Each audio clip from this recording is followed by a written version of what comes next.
न जाय कदिमुख शेष सहस्र कल्प गाय व्रस सुत तणी मुख्य गादी ज्યાં છે ત્રિભુવન તત્વ અનેક તીર્થ ત્યાં છે. બોલો નરનારાયણ દેવની શ્રી લક્ષ્મી નારાયણ દેવની. સર્વ અવતારી સર્વોપરી ઇષ્ટદેવ ભગવાન શ્રી સ્વામિનારાયણ.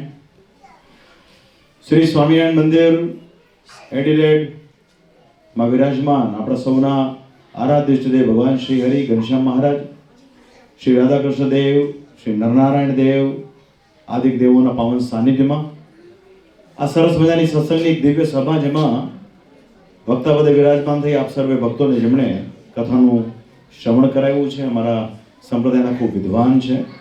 હાલમાં સાળંગપુર મંદિરના પોતે શ્રી કોઠારી તરીકે રહ્યા થકા છેલ્લા 7-8 વર્ષમાં જે પ્રમાણે સાળંગપુરની કાયા પલટ થઈ છે એવા વક્તા મહોદય વિદ્વાન શાસ્ત્રી સ્વામી શ્રી હરિપ્રકાશ સ્વામી, સભામાં ઉપસ્થિત વડતાલ ટેમ્પલ મેનેજિંગ ટ્રસ્ટી બોર્ડના ચેરમેન શ્રી દેવપ્રકાશ સ્વામીજી, ઉપસ્થિત અમારા સાધુતાએ સંપન્ન એવા સ્વામી શ્રી ધર્મજીવનદાસજી સ્વામી, પવિત્ર સ્વામી છે અમારા પ્રભુચરણ સ્વામી પવન સ્વામી આવ્યા છે, ગુણસાગર સ્વામી છે. આ તો સ્વામીનો જન્મદિવસ છે. આ તો અભિનંદન.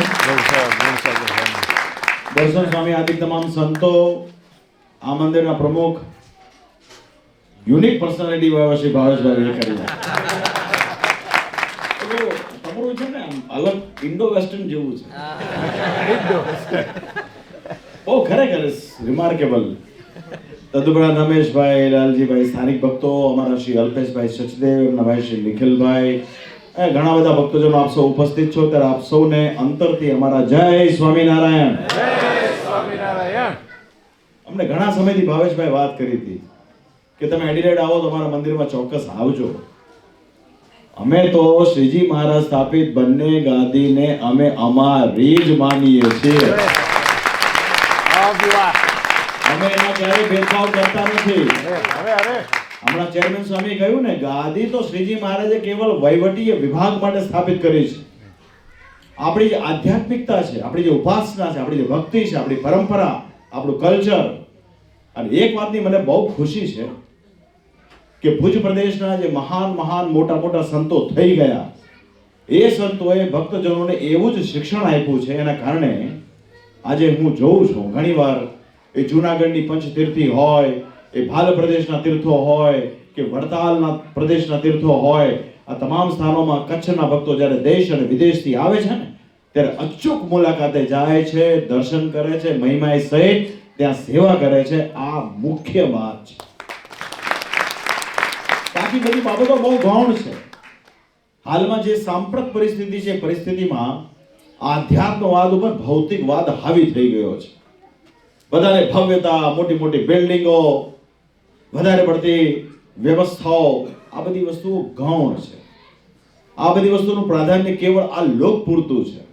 જે બુદ્ધિશાળી હોય, જે મુમુક્ષ હોય, એ ભગવાનને રાજી કરવા માટે શ્રીજી મહારાજના માર્ગે ચાલીને એમની ઉપદેશ પ્રમાણે જ્યારે વર્તે છે ને, ત્યારે પરલોકનો અધિકારી થાય છે. મહારાજ કે તોફાની માણસ અહીંયા ગમેનું વર્તન કરે, ઉપર કઈ કોઈનું ચાલતું નથી. બુદ્ધિશાળી માણસ એને કહેવાય કે જે પોતાના પરલોકને સુધારવા માટેનો પ્રયત્ન કરે. એના માટે મહારાજે વચનામૃત આદિની અંદર વારે વારે એનું પ્રતિપાદન કર્યું છે. તો મને કાયમ એવું થાય કે હમણાં શ્રી રામ જન્મભૂમિનો જેવો ઉત્સવ થયો, કેવો થયો આખો આંતરરાષ્ટ્રીય લેવલ, તે જ પ્રમાણે આપણા મૂળ સંપ્રદાયના 200 વર્ષના જે ઉત્સવો થઈ રહ્યા છે. પ્રથમ શ્રી નરનારાયણ દેવ કાલુપુરના વિરાજમાન, એમનો ઉત્સવ થયો. ત્યાર પછી ગયા વર્ષે ભુજનગરમાં વિરાજમાન શ્રી નરનારાયણ દેવનો થયો. હવે વડતાલવાસી લક્ષ્મીનારાયણ દેવનો 200 વર્ષનો ઉત્સવ આવી રહ્યો છે. અને વડતાલ ગાદી જે છે ને, શ્રીજી મહારાજે ગાદીની સ્થાપના ત્યાં કરી, પોતાનું સ્વરૂપે ત્યાં પધરાવ્યું, શિક્ષાપત્રી પણ ત્યાં લખી. આજ્ઞા, ઉપાસના અને પરંપરાનું કેન્દ્ર શ્રી સ્વામિનારાયણ સંપ્રદાયમાં જો કોઈ હોય ને, તે માત્ર ને માત્ર વડતાલ છે. વડતાલ તોલે કોઈ થાય નહીં. સંતોએ લખ્યું કે એક ત્રાજવે તીર્થ હજારે, બીજા ત્રાજવે વડતાલ ધારે, તો પણ વડતાલ તુલ્ય ન થાય. વડતાલનો અપરંપાર મહિમા છે. અને એ વડતાલ મહિમાનો વાસ્તવમાં જે ઉત્સવ આવી રહ્યો છે, એમાં જો મને એવું લાગે કે બંને દેશ ગાદીના ભક્તો પોતપોતાની શ્રદ્ધા શક્તિ પ્રમાણે જો એમાં પાઠ લે તો સ્વામિનારાયણ સંપ્રદાયમાં નિશ્ચય જેમ રામ મંદિરનો ઉત્સવ થયો ને એવો જ મંદિરનો ઉત્સવ થાય. આપણા ઉત્સવો પરમેશ્વરને નિમિત્ત કરીને હોય છે.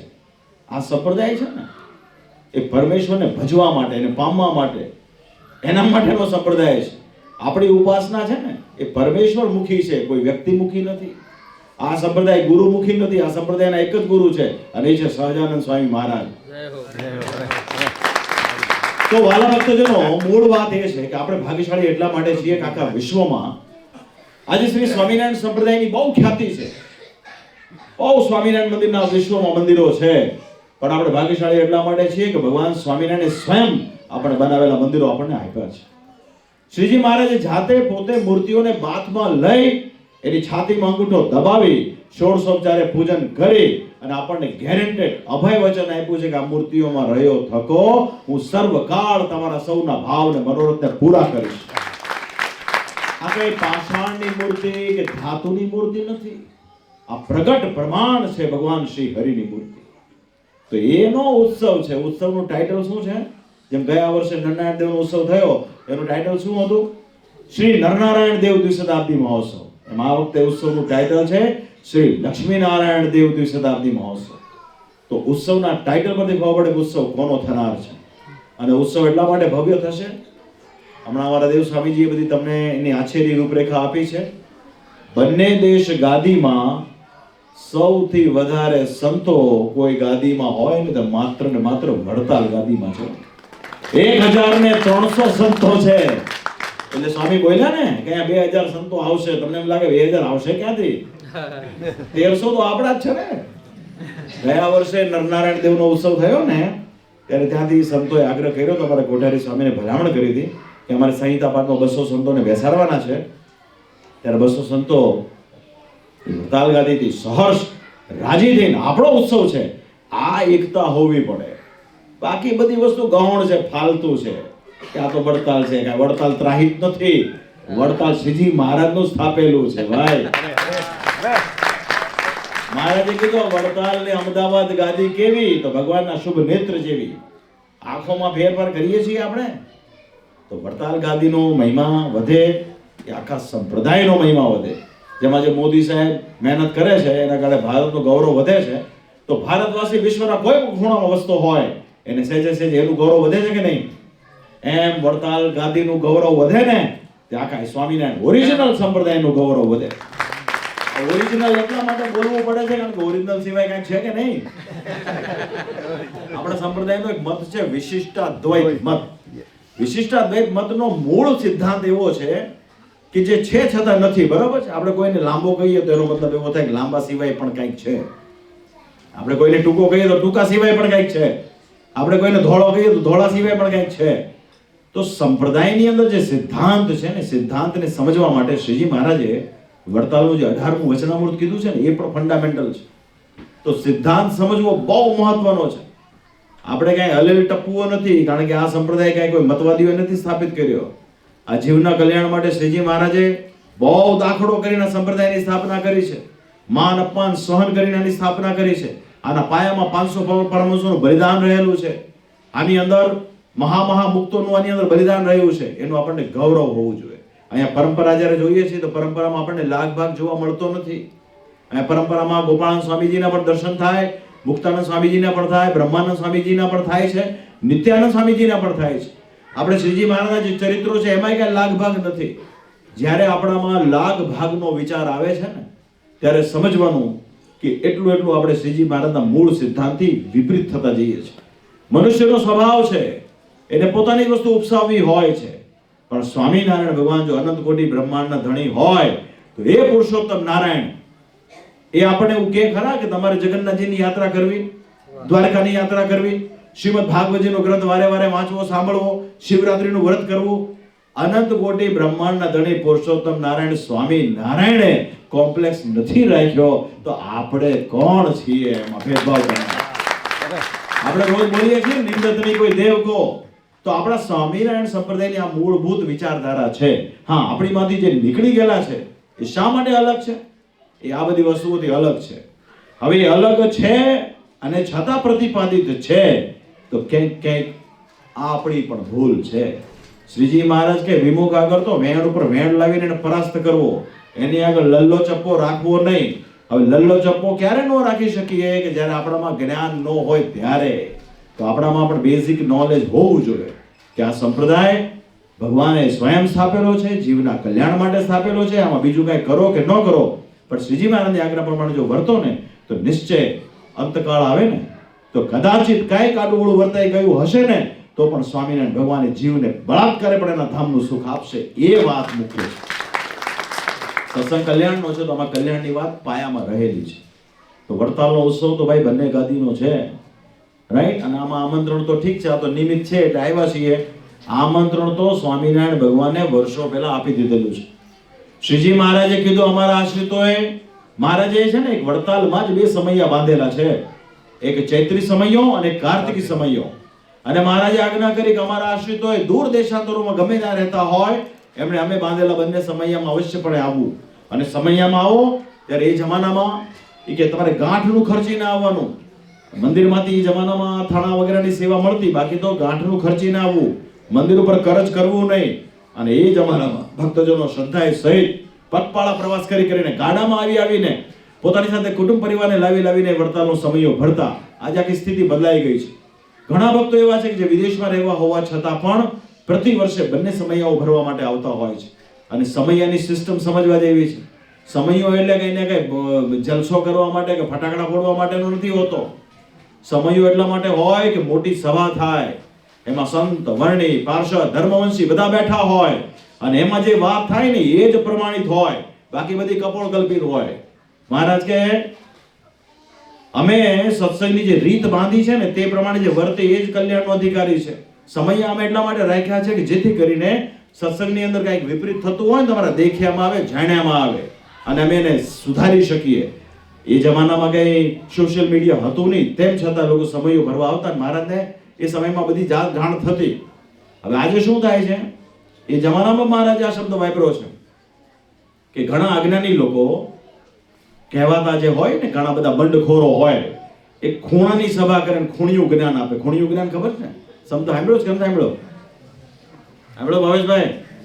ખૂણાની સભા ઉત્પાત મચાવી એવી હોય છે, જ્ઞાનની છાની વાતો કરે છતાં સત્સંગમાં હોવા છતાં પણ એ કુસંગ રૂપ છે. કારણ કે ખૂણિયું જ્ઞાનની અંદર હંમેશા પોતાના મહિમા મંડળની વાત હોય અને એમાં સંપ્રદાયના શાસ્ત્રોથી વિપરીત વાતો હોય. એ ત્યાં સુધીની વાતો હોય કે રામકૃષ્ણાદિક પણ છે ને એનું કલ્યાણ નથી થયું, એ જ્યાં સુધી તમારા યોગમાં નહીં આવે ત્યાં સુધી એનું પણ કલ્યાણ નહીં થાય. અને આવી વાતોમાં ગબરગંડ લોકોને વિશેષ આનંદ આવતો હોય છે. મોટી સભા જેને પ્રમાણ કરે ને એ જ સત્યાત્મક હોય. એવી મોટી સભા વડતાલના દ્વિશતાબ્દી મહોત્સવમાં થવાની છે. એમાંથી જે કથા વાર્તા, જે પ્રવચનો થશે ને એ સંપ્રદાયનું ઓરિજિનલ તત્વ છે, બાકી બધું કપોળ કલ્પિત છે. તો મૂળ વાત આ છે. એના માટે વાલા ભક્તજનો, જેમને સાનુકૂળતા હોય પધારજો. અમારા દેવ સ્વામીજી છે ને બહુ સક્ષમ ચેરમેન છે, બહુ એનું દિલ ઉદાર છે. આમ તો વડતાલ ગાદીનું દિલ બહુ ઉદાર છે. અમારે ત્યાં એવું નથી હોતું ફલાણા નહીં બોલાવવાનું, આને નહીં બોલાવવાનું, સમજ્યા ને? બધાનો સમાવેશ થાય છે, સમજ્યા? ચેરમેન સ્વામીએ નક્કી કર્યું 25 લાખનો આંકડો બોલ્યા ને, દેશ વિદેશમાંથી કોઈ પણ આવશે ને ઉતારાની આટલી પણ તકલીફ નહીં પડે એવું વચન અમારા ચેરમેન સ્વામી આપેલું છે. 4000 કરતા તો વધારે ટેન્ટોની વ્યવસ્થા છે, છતાં પણ હજી જેમ રજીસ્ટ્રેશન લોકો કરાવતા જશે એ પ્રમાણે એકોર્ડિંગલી બધી વ્યવસ્થા થશે. ભવ્ય પ્રદર્શન, ભવ્ય સભા મંડપ, વડતાલની ગાથા, વડતાલનું ગૌરવ, શ્રીજી મહારાજે કરેલા વડતાલના ચરિત્રો. અને મહારાજે છે ને બધા બહુ દિવ્ય ચરિત્રો કર્યા છે, એનો પાર આવે એમ નથી. તો એવી કથાઓ, એવા ચરિત્રો અને મૂળ વાત થશે. આમાં કોઈ વ્યક્તિ વિશેષની વાત નહીં થાય. એમાં તમને છે ને રાકેશ પ્રસાદ મહારાજ તો બહુ સાંભળવા નહીં મળે, એમાં બહુ મજા નથી ને, સમજ્યા ને? એમાં સાંભળવા મળશે તમને સ્વામિનારાયણ ભગવાન, એના 500 પરમહંસો, શ્રીજી મહારાજે કરેલા ચરિત્રો, સનાતન ધર્મ પ્રમાણે આપણા મૂળ સંપ્રદાયની ગૌરવ ગાથા, એનું વર્ણન થશે. તો એ આપણી ગૌરવની વાત છે. ખાસ કરીને તમારી સમક્ષ આવ્યા છીએ. સહેજે અમારા અલ્પેશભાઈનો આ પ્રયાસ છે, ભાવેશભાઈનો આગ્રહ હતો. ભાવેશભાઈ મને પૂછે, મેં કીધું મને કાલે શું, મને કઈ ખબર હોતી નથી, તમે ભાઈ અલ્પેશભાઈને પૂછો, જો વ્યવસ્થા થશે તો અમે આવશું, સમજ્યા ને? અને બહુ કોમ્પ્લિકેશન્સ ને બહુ 19-20 મજા નથી, સમજ્યા ને? થોડુંક આમ બ્રોડ, સમજ્યા ને? એમાં રસી આવશે, ખબર નહીં હું બોલશે. અમે તો મૂળ સત્સંગની વાત કરવા માટે આવતા હોઈએ છીએ. કચ્છ ભુજના સત્સંગ માટે અમને ખૂબ માન છે. કચ્છનો સત્સંગ જ્યાં જ્યાં ગયો, આફ્રિકા ગયો, ઇંગ્લેન્ડ ગયો, બધી જગ્યાએ મહાન સ્વામીના મોટા સંતોના આશીર્વાદથી સત્સંગ ખૂબ મજબૂતી અને દ્રઢતાને પામ્યો છે. અને એને લઈને મૂળ સંપ્રદાયનું ગૌરવ વિદેશની અંદર વધારે વધ્યું છે. એના માટે હું હૃદયથી કચ્છના સત્સંગને ખૂબ ખૂબ ધન્યવાદ આપું. તો વાલા ભક્તોનો અંતમાં આપણા મંદિરમાં વિરાજમાન સાક્ષાત શ્રી હરિ ઘનશ્યામ મહારાજના ચરણમાં પ્રાર્થના છે. શ્રી નરનારાયણ દેવ, રાધાકૃષ્ણ દેવ, શ્રી લક્ષ્મીનારાયણ દેવ, રામ લક્ષ્મણ જાનકીજી, મહાદેવજી આદિ સ્વરૂપો અહીંયા વિરાજમાન છે. કષ્ટભંજન દેવ, વિઘ્ન વિનાયક દેવ, આ તમામ સ્વરૂપોના ચરણોમાં મારી પ્રાર્થના, એમની કૃપા સદૈવ આપ સૌ ઉપર રહો. બહુ પ્રેમથી રહેવાનું. નાની મોટી મુશ્કેલી હોય ને તો બને ત્યાં સુધી એને ક્લેરિફાઈ કરી નાખવાની. અને આમાં બહુ મજા હોતી નથી. જીવને ખબર નથી હોતી કે એનું શું અસ્તિત્વ છે. તો માટે વાલા ભક્તોનો પ્રેમથી રહેવાનું. આ આટલી મારી છેલ્લી ભલામણ. અને માતા પિતાની સેવા કરવાની. પરમાત્મા કંઈક આપ્યું હોય રોગી મનુષ્ય માટે એની માટે સેવા કરવાની. અણહકનું લેવાની, કોઈ તરફ કુદૃષ્ટિ કરવાની. આવી 10-15 વસ્તુ કરો ને અક્ષરધામ ગેરંટી. કારણ કે સારા માણસોની જરૂર જેમ આપણને હોય છે ને એમ અક્ષરધામમાં પણ છે ને જે સદાચારનું પાલન કરે છે ને એનું જ કામ હોય છે. બાકી જે પરમેશ્વરના વચનને આ તોડી મરોડીને પોતાની રીતે જે પ્રસ્તુત કરે છે ને શ્રીજી મહારાજ કે એનો કોઈ મેળ ક્યારે પડશે નહીં. તો વાલા ભક્તો એ પ્રમાણે વર્તજો. મહારાજ આપ સૌનું ખૂબ મંગળ કરે. આના સ્થાનિક ભક્તોને અમારા ખૂબ ધન્યવાદ. અમે સાંભળ્યું છે કે નવી જગ્યામાં એક નવા પ્રોજેક્ટ ઉપર તમે જઈ રહ્યા છો. નવો પ્રોજેક્ટ તમારો વહેલામાં વહેલી તકે સાર્થક થાય એવી શ્રી હરિના ચરણમાં પ્રાર્થના. અસ્તુ. જય સ્વામિનારાયણ.